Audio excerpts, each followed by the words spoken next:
या देवी सर्वभूतेषु शक्तिरूपेण संस्थिता नमस्तस्यै नमस्तस्यै नमस्तस्यै नमो नमः। माता रानी की जय हो। नवरात्रि का त्यौहार शुरू हो चुका है। कलश स्थापना, पूजा वगैरह सभी हम लोगों की बहुत ही बड़ी दिक्कत है, तो एक एक करके मैं आपके सभी डाउट क्लियर करूंगी। तो आइए हम आज कलश की स्थापना करते हैं। तो देखिए, बहुत ही सरल तरीके से मैं आपको कलश स्थापना करने के लिए बताऊंगी। आपको भी लगेगा कि कलश स्थापना करना तो बहुत ही आसान है। तो इस तरह से हम चावलों की ढेरी लेंगे, उसे फैला लेंगे, इस पर हम अष्टदल कमल बनाएंगे। तो देखिए, बहुत ही आसान है अष्टदल कमल बनाना। केवल हमें 8 लाइनें देनी होती हैं। इस तरह से लाइनों को आप अच्छे से घेरा दीजिए। देखिए, अष्टदल कमल बन जाएगा। माता को अष्टदल कमल बहुत ही प्रिय है, तो हमें अष्टदल कमल बनाना होता है। कलश आप इसी पे रखें, लेकिन अगर आप मिट्टी का कलश ले रहे हैं तो आपको यह इस तरह से नहीं रखना है, क्योंकि मिट्टी के कलश थोड़ा सा सींचते हैं ना, उसकी सारी मतलब पानी जो उसमें डालेंगे वो बाहर आता है, तो सारे चावल फूल जाते हैं, तो आपको थोड़े से डालने होंगे। इस तरह का आप कोई कलश लेते हैं, कोई भी ताम्रपाद या किसी चीज़ का कलश लेते हैं धातु का, तब आप इस तरह से अष्टदल कमल बनाइए। देखिए, हमने बड़े ही सुंदर तरीके से अष्टदल कमल बना लिया है। इसके बाद हम इस पर स्वास्तिक का निशान बनाएंगे। चाहे आप कुमकुम से बनाइए या फिर चंदन से बनाइए, ये आपकी मर्जी, पर सिंदूर से नहीं बनाइएगा। तो इस तरह से हमें अष्टदल कमल बनाने होते हैं। उसके बाद हमें लोटा पर स्वास्तिक बनाना है। बड़े ही हम आसानी से स्वास्तिक बना लेंगे। इसके बाद हम कलश की स्थापना करेंगे। इस तरह से हमें कलश की स्थापना करनी है। अष्टदल कमल के बीचों बीच आप इस लोटे को रख दीजिए। उसके बाद हमें कलश की स्थापना करनी है। तो देखिए, इसमें हम सबसे पहले गंगा जल डालेंगे। कोई भी जल हो, उसमें थोड़ा भी गंगा जल मिला देने से वह सभी नदियों का जल बन जाता है। तो इस तरह से हमें इसमें थोड़े से गंगा जल डालना है, बिल्कुल थोड़ा सा गंगा जल डालिए। उसके बाद हमें इसमें शुद्ध जल भर देना है कंठ तक, बिल्कुल कंठ तक इसमें आप शुद्ध जल भर दीजिए। जो जल आप पूजा के लिए यूज़ करते हैं, किसी नदी तालाब या कुएं का हो तो बहुत ही अच्छा है, नहीं तो जो भी जल आप पूजा के लिए यूज़ करते हैं, हम जल को कंठ तक भर देंगे। इस तरह से हमें लोटे को बिल्कुल जल से भर देना है। इसके बाद हम इसमें संकल्प करके सामग्री डालेंगे। जो भी हम कलश में डालते हैं, पहले हम उसे संकल्प करेंगे कि हे माता रानी, मैंने 9 दिन के लिए आपके निवृत्ति व्रत किया है, आप मेरी पूजा स्वीकार करें। तो इस तरह से हमें इसमें डालना है। 1 चुटकी हम हल्दी डालेंगे। अगर आपके पास गांठ वाली हल्दी हो तो आप वो भी ले सकते हैं, मेरे पास नहीं है तो मैं यही पाउडर ली हूँ। इसके बाद हमें 1 रुपये का सिक्का, काले तिल, थोड़े से धनिया, फूल, लौंग, इलायची और जौ, इस तरह के 7 अनाज हमें मिलाकर कलश में डालने होते हैं। नवरात्रि की जो कलश स्थापना होती है उसमें 7 अनाज होते हैं। तो इस तरह से हमें इसमें 7 अनाज डालकर कलश की स्थापना करनी है।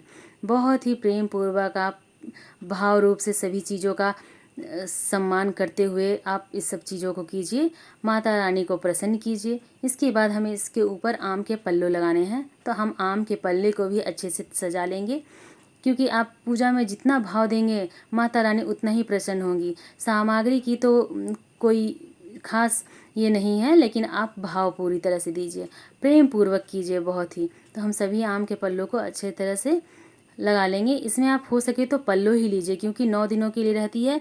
तो आम के अगर पत्ते लेंगे तो वो सूख जाएंगे, तो आप पूरा का पूरा गोटा पल्लो लें, ये ज़्यादा दिन तक हरे रहते हैं।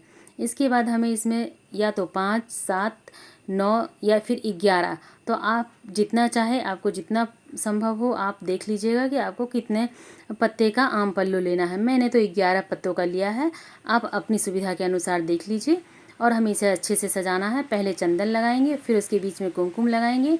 तो इस तरह से हम चंदन कुमकुम लगाते हुए आम के पल्ले को बहुत ही सुंदर से तैयार कर लेंगे कलश के लिए। गोल तरह से बैठा लीजिए, आप अच्छे से बैठा लीजिए। इसके बाद हमें इसके ऊपर चावल की प्लेट रखनी है। उससे पहले हम कलश का नारियल तैयार कर लेंगे। तो हमें इस तरह की जटे वाला नारियल लेना है। देख लीजिएगा इसमें पानी हो, अच्छे से बजा के देख लीजिएगा, पानी रहता है तो पता चल जाता है। पानी वाला ही नारियल हमें लेना है। इसके बाद हम इस पर भी तिलक लगाएंगे। चंदन से तिलक लगाएं या फिर कुमकुम से तिलक लगाएं, जो आपकी सुविधा हो। नारियल की भी हम पूजा कर लेंगे। तो हमें इसमें भी 5 तिलक लगाने हैं। 5 तिलक लगाने के बाद आप इसमें जो भी चंदन कुमकुम जिस चीज़ से भी टीका किए, अच्छे से टीका कर ले देंगे। इसके बाद हम नारियल को कलश के लिए पूरी तरह से तैयार कर लेंगे। टीका कर लें, आप चाहे तो स्वास्तिक बना लें या फिर ओम का निशान बना लें। इस तरह से हमें कलश की ऊपर की नारियल की भी पूजा करनी होती है।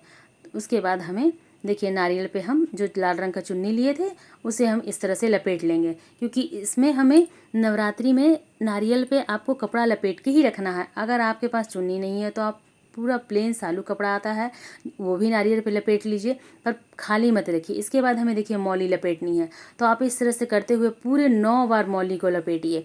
इस बात को ध्यान रखिएगा कि पूरे 9 बार घुमाकर आपको मौली इस पर लपेटनी है। कच्चा धागा जो होता है 9 धागे 9 बार घुमाए जाते हैं। इस तरह से हम एक बार कलश की अच्छे से स्थापना करेंगे, अच्छे से सजा लेंगे, क्योंकि एक बार रख देने के बाद हमें कलश को हिलाना नहीं होता है।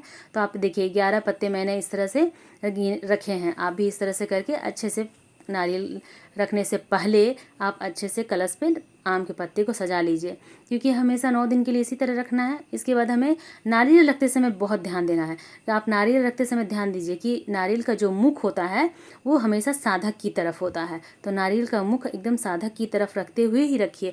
देखिए नारियल गलत तरीके से मत रखिएगा, इसका भी विपरीत प्रभाव होता है। तो इस तरह से आप कलश की स्थापना कीजिए। तो इस तरह से हमने माता रानी का कलश तैयार कर लिया है। आप कलश स्थापना करें, पूजा करें। आपको यह वीडियो कैसा लगा कमेंट करके ज़रूर बताइएगा। मेरे चैनल पर बने रहने के लिए लाइक कीजिए, सब्सक्राइब कीजिए और बेल आइकन को दबा दीजिए, ताकि मेरे वीडियो का नोटिफिकेशन आपके पास सबसे पहले चला जाए।